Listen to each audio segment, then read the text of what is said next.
Hello, geeks and geekettes! Looking for a podcast that covers a vast array of topics? Then check out Altered Geek Unleashed, where we discuss our thoughts on this week's geeky news, tech, gaming, television shows, movies, cartoons, comics, and more. So, get altered, get geeky with the Altered Geeks, every Friday on the GeekCast Radio Network. This is Matt Verbois from LALA Land Records, and you've entered the LALA Land Lounge on GeekCast Radio. Sit down, take a load off, and listen to some great soundtracks.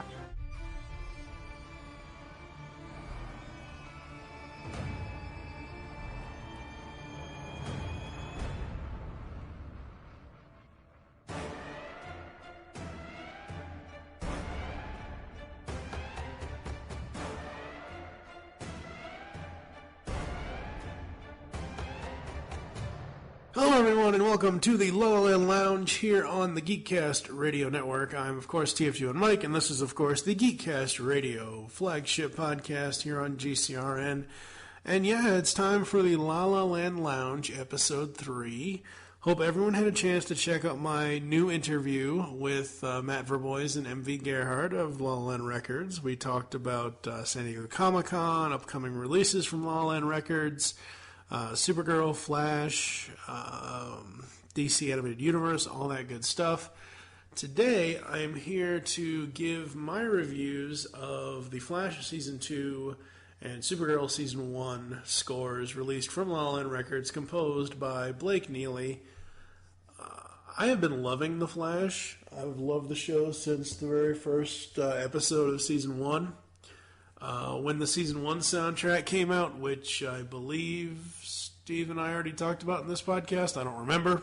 Yeah, because Flashing Arrow was Episode 2, and now Flashing Supergirl is going to be Episode 3. Wow. Oh boy. So, here's the thing, folks. Like I said, I've been watching The Flash since the very first episode. What I find interesting when it comes to Season 2 of The Flash, I actually just rewatched the whole Season 2 to get, a whole new feel of the show for Season 2 while listening to this score. This single disc CD release has 26 tracks. In the liner notes, Blake Neely says that they had over 14 hours of score or something like that over 23 episodes. And they couldn't put it all in one release, which I understand. He also goes on to say that he chose what he felt we, the fans of the show, would want to hear on. It's more of like a best-of release.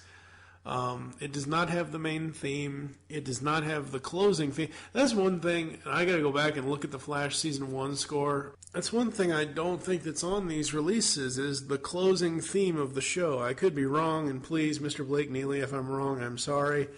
Please correct me. But looking at the track list for Season 1 and Season 2 does not even start out with the main theme, which is fine. I guess, folks, what it is I'm used to having soundtracks start with a main theme, like an opening theme, kind of like how when you watch a TV show, you get either a 5 or 10 minute opening, like pre-credits thing, and then you get the actual theme song introduction thing where Barry is talking or whatever.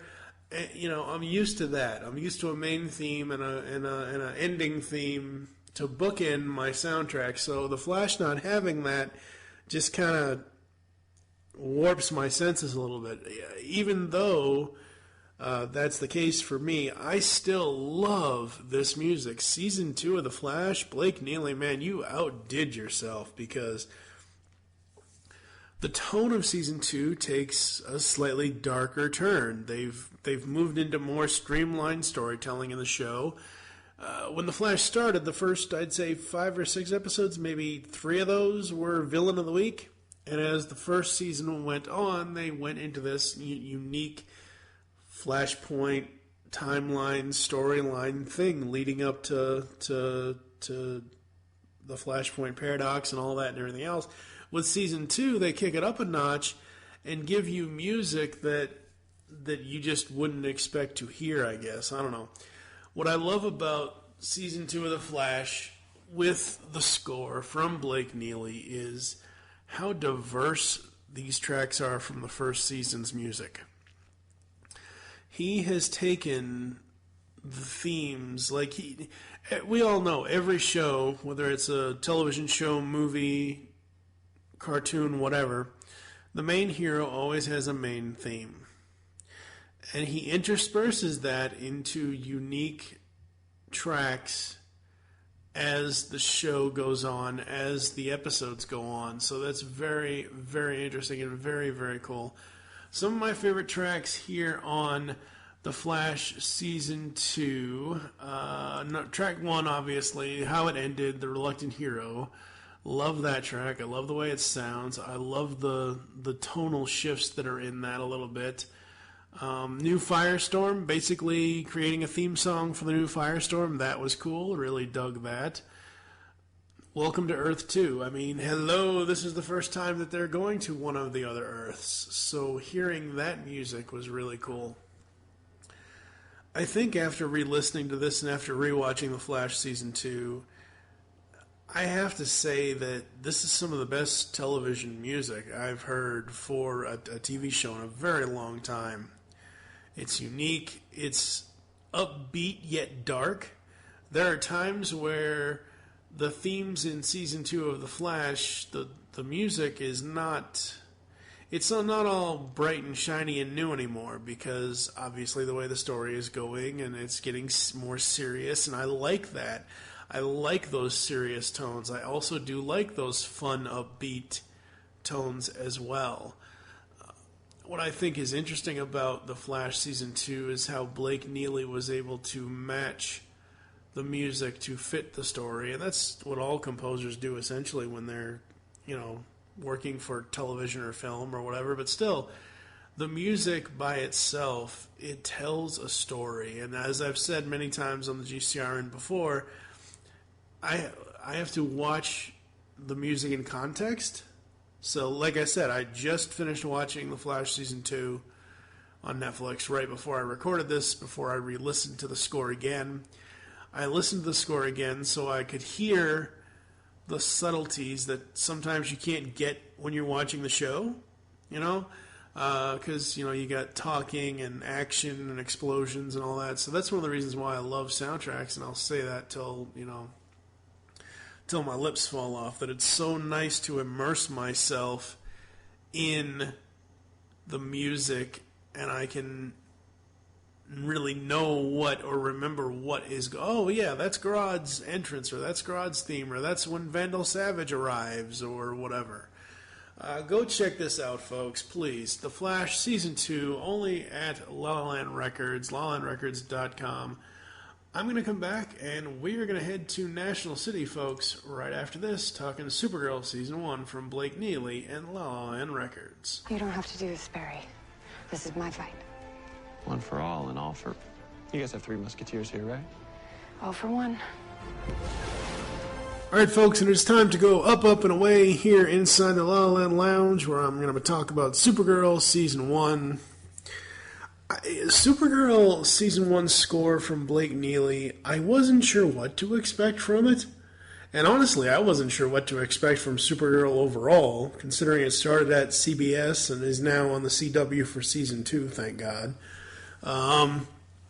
But I liked Season 1 of Supergirl. I thought it was interesting. I thought it was fun. I thought it was funny. At the same time, it also brought those serious, battle-hardened moments as well. I like how Supergirl kind of relies on Superman, but not really. I mean, I think by the 10th episode of Season 1, I was so done with the whole showing Superman in shadow gag thing. I didn't mind when she texted back and forth with him or something like that. That was fine, because we know he's there, but we don't actually have to see him kind of thing. But Supergirl Season 1, it is a 1-disc release from LALA Land Records. You can get it at lalalandrecords.com, where soundtracks live. It's got 29 tracks, and if you listen to the interview with Matt Verbois and MV Gerhardt that I did before this podcast episode, I had asked them why the main theme from Supergirl was the last track. There's 29 tracks in here, and that's the last track. Again, as I've already said in this episode, goes back to my whole thing of starting with the main theme, ending with an end theme thing, but that's neither here nor there at this point, so what they had told me was that they thought, oh, we'll just, that'll be the ending, the cliffhanger. So this one starts off, will you do extraordinary things? Goes into meeting Jimmy, then we've got telling when. Out of the 29 tracks on this, what I love about Blake and the way he does all these CW superhero shows is mixing in the fun with the not so fun. And what I mean by that is, and I mentioned this when I talked about Flash a little while ago, you've got a track on here called Catty Questions, which I assume is... I know what the track is, but I assume it's from a scene of season 1 where Kara and Cat Grant are having a scene. But it's this really fun piece of music. It's not your epic hero theme. It's not the dark and gritty villain theme. It's just kind of a fun thing. And that's what I really dig about Blake Neely and his work on Supergirl Season 1 for LALA Land Records and Warner Brothers and CW and all that. I don't know. I do enjoy a lot of tracks on here. I think what Blake has done, again, crafting themes for each character. Like I said, the Catty Questions thing is kind of a Cat Grant thing. He's got My Name is John Jones on here, which is a nice little theme for when John gets revealed in Season 1. This is not a spoiler for anybody. I'm not talking about Season 2, I'm talking about Season 1.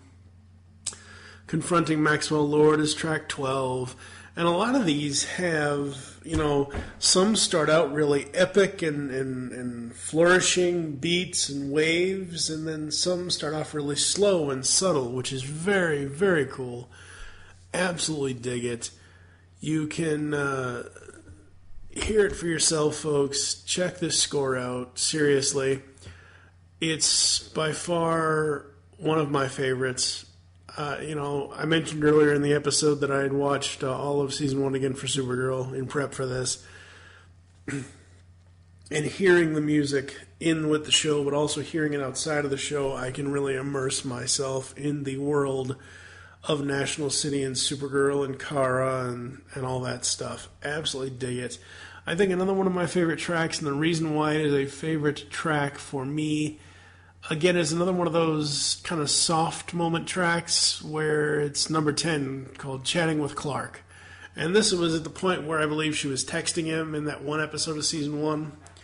Again, it's just that little nuance of having a light song or a light piece of music amongst all this other epic and awesomeness. Like the one that really almost made my bones chill, quite literally. It was track 23, Alex Brings Kara Back.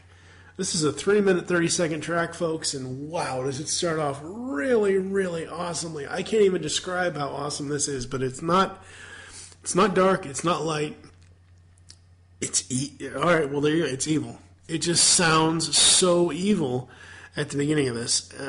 Just absolutely love it. So yeah, you can check both of the scores out that I've talked about today. The Flash Season 2, Supergirl Season 1 over at LalaLandRecords.com, where soundtracks live. Hopefully next episode I'll have a co-host. As most everyone knows, I'm not exactly the best at doing solo stuff, but hey, whatever.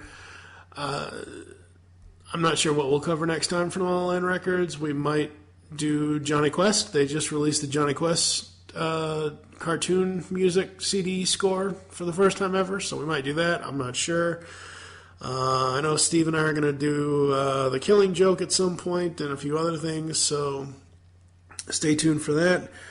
Coming up on GeekCast Radio, we are going to get back into the numbers episode with our top 9s of the 90s. We are going to have 2 new episodes of Mayhem Mike's at some point. I don't know. I've got to catch up with Mike Dodd and Ryan Merkley for that, but that's kind of what's going on. I wanted to throw this episode out there because I've been listening to Flash Season 2 and Supergirl Season 1, and I just wanted to talk about them, and I just really, really dig them. If you have been a fan of the CW superhero shows and you've been watching them along with the rest of us, please go check out these scores. They're amazing. That's going to do it for the La La Land Lounge here on GeekCast Radio. Head on over to LaLaLandRecords.com where soundtracks live, and I'll catch you next time. I am Supergirl. I am the Flash.